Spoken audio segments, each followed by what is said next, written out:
তো গতকাল রাত্রে 8:20 নাগাদ হরিপাল থানার কাছে একটা ইনফরমেশন আসে যে ঘটনাস্থলে, যেটা বুড়ি বাজার আছে, ওইখানে একজন নাবালিকা অচেতন অবস্থায় আছে আর কি। যখনই ওদের কাছে হরিপাল থানার কাছে ইনফরমেশন আছে, হরিপাল থানার অফিসার সঙ্গে সঙ্গে এখানে যায় এবং যে নাবালিকা আছে ওনাকে নিয়ে বেসিকলি বিপিএসসি যেটা আছে ওখানে নিয়ে যাওয়া।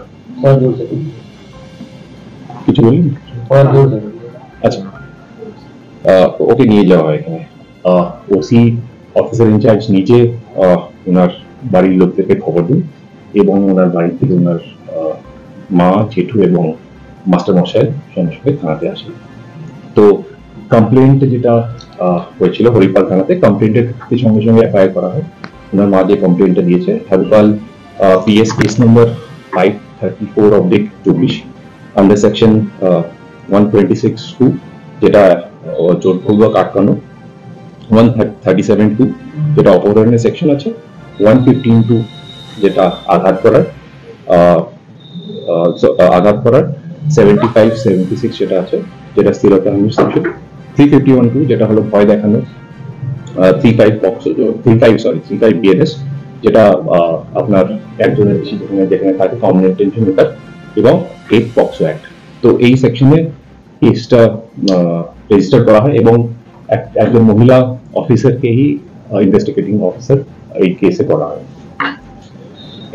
তো যখনই এফআইআরটা যখনই কমপ্লেনটা রেজিস্টার এফআইআরটা হয়ে যায়, রেকর্ডিং যেটা আছে, যা যা ম্যান্ডেটরি যেটা প্রভিশনস আছে, অল দ্য প্রভিশনস প্রসিজার যেটা আছে ওটাকে ফলো করে recording by lady police officer ইত্যাদি করা হয়। অ্যান্ড যেটা প্রসিজার্স আছে আমরা ফলো করেছি। তো যে নাবালিকা আছে ওনাকে বিপিএসসি তে নিয়ে যাওয়া হয়েছিল, বিপিএসসি থেকে ওনাকে পরে চন্দননগর যে হাসপাতাল আছে ওটাতে বেসিক্যালি রেফার করা হয়েছিল, পরে ওনাকে ওখানে নিয়ে যাওয়া হয়েছিল। তো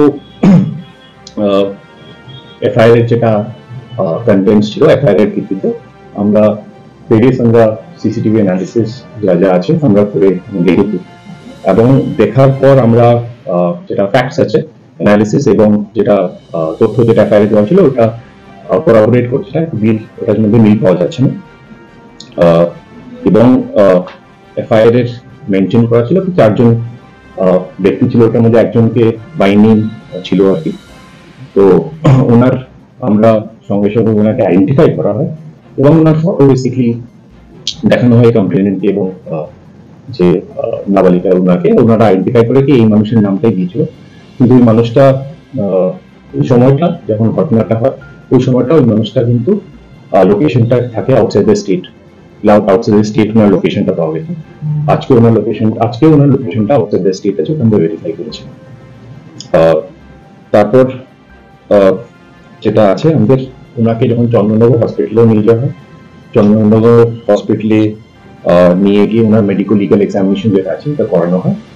ওনার এটা লেডি ডক্টর ওনার করে, এবং যেটা মেডিকেল লিগাল রিপোর্টে আছে ওটাতে কোনোভাবেই একটি শারীরিক নিগ্রহণের কোনো আমাদের ওখানে কোনো চিহ্ন পাওয়া যায়নি।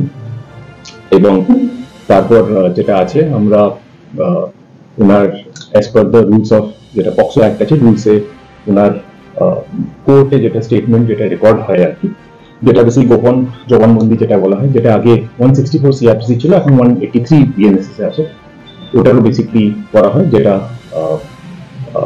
রেকর্ডিং যেটা হয় এটা কোর্টে হয়। এবং আমরা কপিটা আমরা পেয়েছি, অ্যান্ড বেসিকলি যেটা আছে ওইটার সাথে এফআইআর এর যে কন্টেন্টস আছে, ফ্যাক্টস আছে, ওটার সাথে এটা মিল পাওয়া যাচ্ছে, কোলাবোরেট হচ্ছে ওটা। তারপর আমরা ইনভেস্টিগেশন আমরা কালকে রাত্রে আমি রাত্রে 2:30টার সময় আপনাদেরকে একটা ব্রিফ দিয়েছিলাম, সেখানে আমরা বলেছিলাম কি যেটা আছে আমি আপডেট করবো, যেটার জন্য আছে এই ব্যাপারটা আছে। আমরা এখন 24 ঘন্টা হয়নি, আমরা সব অ্যাঙ্গেলস আবার সবকিছু করে খতিয়ে দেখছি আমরা, ইনভেস্টিগেশন প্রসিড করছে এবং সব অ্যাঙ্গেলই দেখা হচ্ছে। একটা জিনিস এটা মনে রাখতে লাগবে, এখানে নাবালিকা আছেন, উনি একটা সেন্সিটিভ একটা ইস্যু আছে, তো কোনোভাবেই ওনার পরিচয় বা সব যদি কোনো সময় এটা আউট না হয়, এটা একটু ধ্যান রাখা খুব দরকার আছে। আজকে যেভাবে বিভিন্ন থানাতে ডেপুটেশন দেওয়া হলো, তারা দাবি করছে যে পুলিশ যে অভিযোগগুলো করেছে সব সঠিকভাবে তদন্ত হচ্ছে না। অন্যদিকে আপনি একটা কালকে যেটা ব্রিফ দিয়েছিলেন সেখানে একটা নাবালিকা যে পরিবার তার সাথে কথা বলেছে, এই দুটোর মধ্যে কি কোনো তফাৎ তো মিল পাওয়া যাচ্ছে না, কেননা তাহলে কি ওই নাবালিকা কি আপনাকে কোনো মিথ্যা কথা বলেছিল? দেখেন, আমি বারবার যেটা বললাম আর কি, 24 ঘন্টা এখনো ইনভেস্টিগেশন হয়নি। আমি যা যা ইনভেস্টিগেশনের মধ্যে এখন অব্দি পেয়েছি আমরা, ওটা আপনাদের কাছে একদম ফ্যাক্টস, যেটা আছে ফ্যাক্টস আমি স্টেট করছি। আমরা যা যা প্রসিজার্স আছে, সিজার্স এর প্রসিজার বলুন বা যা যা প্রসিজার আছে, each and every procedure has been followed. বলতে মহিলা তো নির্যাতনের একটা অভিযোগ করেছিল, মেডিকেল পরীক্ষার পর সেটা হলো। যদি এই ধরনের ভুয়ো কোনো অভিযোগ মহিলা বা মহিলার মা করে, পুলিশ কি তাদের কোনো ব্যবস্থা নেবে? দেখেন, এটা পরের ব্যাপার আছে। যেটা আমি বললাম, সবচেয়ে আগে যেটা ধ্যান আছে, আমাদের সবচেয়ে ইম্পর্টেন্ট হলো একটা একটা নাবালিকা যে আছে 18 years অফ এজের কম আছে, ওটা we have to keep the sensitivity also in mind regarding that, যেটা আমি বললাম আর কি। তো যা যা আছে তথ্য, আমরা বারবার বলছি, প্রতিটা তথ্য আমরা কিন্তু খুঁজে খুঁজে খুঁটে খুঁটে আমরা বের করে আমরা দেখছি। ইনভেস্টিগেশনে এখনো 24 hours হয়নি, কিন্তু আমরা এখন অব্দি যা যা পেয়েছি আপনাদেরকে একদম মানে আমরা যেটা পেয়েছি ওটাই বলছি।